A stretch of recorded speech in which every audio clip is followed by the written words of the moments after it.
Coming up on Mountain News this morning, Commonwealth cannabis is right around the corner, but folks looking for help might have to give up firearms for the drug. And officials are warning about an upward trend in COVID, flu, RSV, and other common colds. Dedicated to Eastern and Southern Kentucky, this is WYMT Mountain News this morning. Good morning and thanks for joining us. I'm Madison Carmouche. We're at 6 o'clock this morning and today is December 31st, 2024. Let's check in with meteorologist Megan Desmal for a look at your forecast this morning. Megan, tonight's the big night. Everyone's going to make sure they stay up to midnight tonight. But what's the weather going to be talking about at midnight? Well, that's a good question. It's actually a transitionary period as you're heading into the new year. So we're starting off with the rain, and that'll be the story pretty much all day long.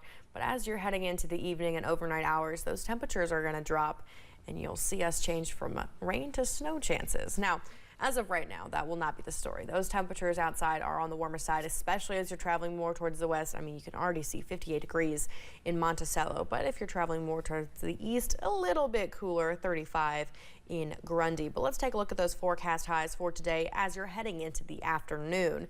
And there you go. We're looking in the mid-50s across the board. Not too bad. Still warmer than you'd normally expect this time of year. Again, our normal high temperature is around 45 degrees, and we're sitting pretty 10 degrees warmer than that. Now, as we're looking at the live pinpoint Doppler radar this morning, though, we do have some rain and just a little bit of lightning this morning. Let's take a closer look as we're traveling more towards Menifee and Rowan County. Here's the lightning count 4 in this area that is shown on screen right now. So just be aware of that as you're heading out this morning. I'll continue to track the live pinpoint Doppler radar this morning. Madison.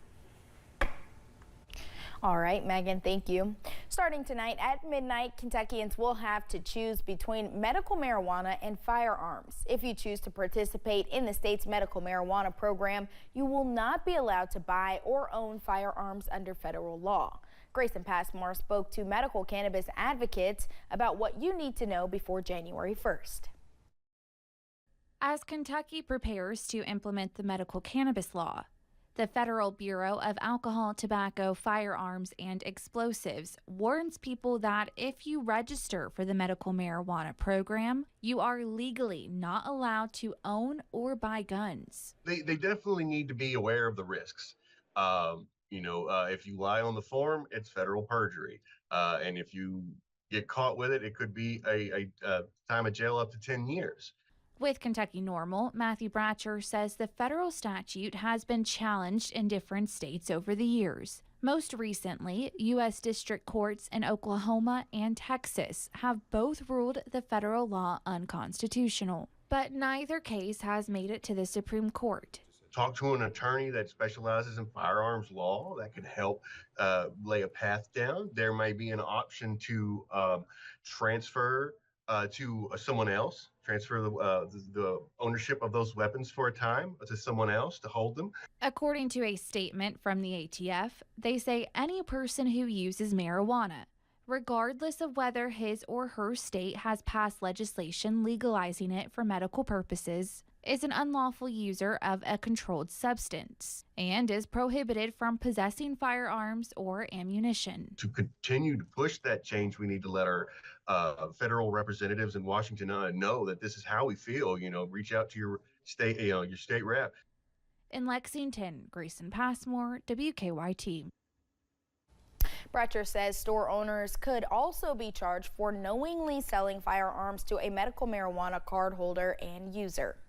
A federal appeals court has upheld the civil case verdict that found Donald Trump guilty of sexually abusing writer E. Jean Carroll. The court also denied Trump's request for a new trial. Trump had challenged the $5 million verdict, saying the trial judge had erred in allowing testimony from 2 other women who also accused Trump of sexual assault.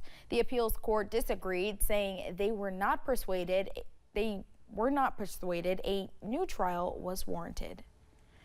President-elect Donald Trump wants to keep Representative Mike Johnson as House Speaker. He endorsed the congressman from Louisiana days before the House votes. Trump wrote that Johnson is a good, hardworking, religious man who will do the right thing and continue to win. On Friday, the new Congress is set to convene to elect a speaker.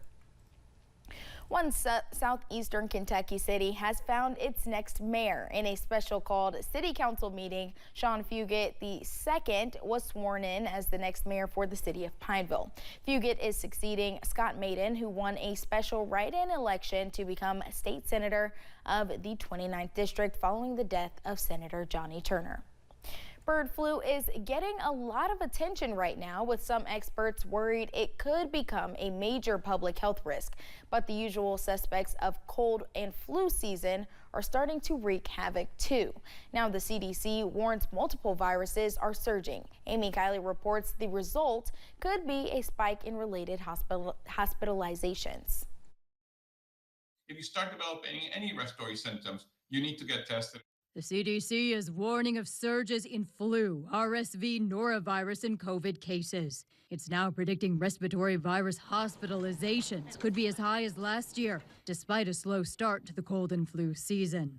Those of us in infectious disease always worry about influenza. The CDC reports a 12% jump in positive flu tests in the week ending December 21st. It says more than 12,000 people were hospitalized with the flu then. Right now, health officials say influenza A is the biggest concern, but experts are sounding the alarm about bird flu. There's a lot about the bird flu and how it's mutating that we don't know about. There's not yet cases of human-to-human transmission. That can happen at any time. Once that begins, we are indeed in for another pandemic.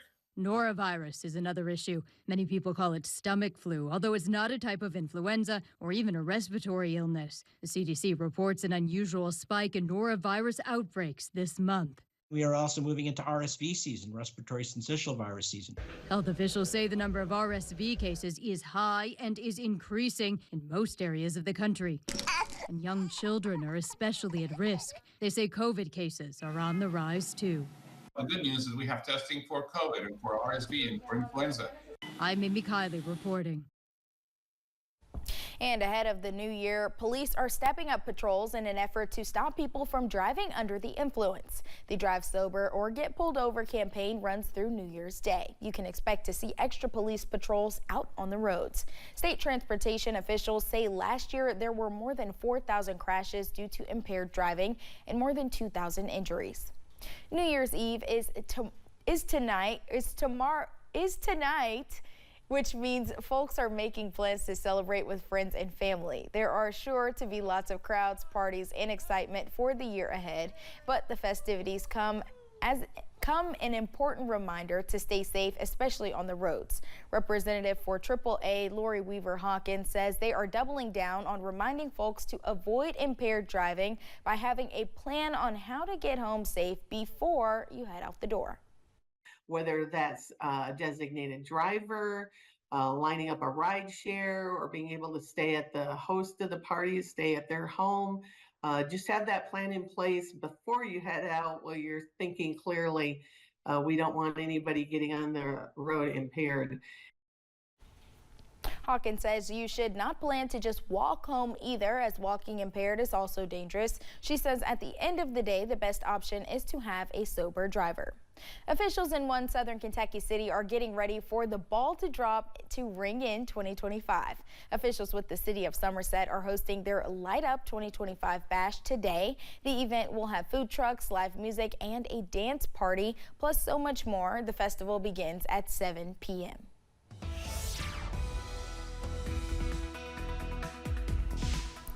This morning we do have some colder weather in some cities and some warmer weather in others. Now here at Hazard, we are having that warmer weather. We are at 52 degrees, and you'll see those colder temperatures as you're traveling more towards Virginia. A lot of those cities in the 30s this morning, and we do have relatively okay humidity as you're traveling more towards the southeast, but as you're traveling more towards the northwest, that's where we're going to see those higher humidity values this morning. Now, here is the forecast highs as you're heading into the afternoon. You can expect mostly the mid-50s, which is quite warm for this time of year, but we do have those rain chances moving through the area.